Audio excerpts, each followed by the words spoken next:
नमस्कार दोस्तों, BR07 news में आपका स्वागत है। मैं हूं हाजिर आज का न्यूज अपडेट लेके। फेसबुक पर डाली शादीशुदा लड़की की फोटो, आपत्तिजनक टिप्पणी पर भड़क गया विवाद।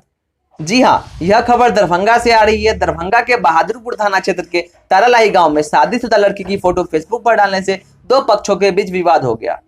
बात हद से ज्यादा इतनी बढ़ गई कि दोनों पक्षों के बीच रोड़ेबाजी होने लगी, जिसमें दो लोग घायल भी हो गए।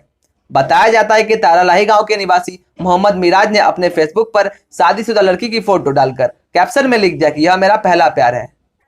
जब इस बात की जानकारी लड़की के परिजनों को मिली तो लड़की के परिजन लड़के की इस करतूत की जानकारी लेकर उसके घर गए। दोनों पक्षों में इसके बाद तनाव हो गया। वही गणमान्य लोगों ने तय किया कि इसका निपटारा पंचायत द्वारा किया जाएगा। पंचायत के दौरान ही दोनों पक्षों के बीच रोड़ेबाजी होने लगी, जिसमें घायल होने के डर से लोग इधर उधर भागने लगे। जब इस बात की जानकारी पुलिस को मिली तो थाना अध्यक्ष सहित रामाकृष्णन तुरंत घटनास्थल पर पहुंचे, मोर्चा संभाला और लोगों को शांत किया। घटनास्थल पर एसएसपी बाबूराम भी पहुंचे। वही फेसबुक पर फोटो डालने की वजह से लड़की ने बहादुरपुर थाना में आवेदन दिया है। वहां अभी माहौल शांत है मगर तनावपूर्ण बताया जा रहा है।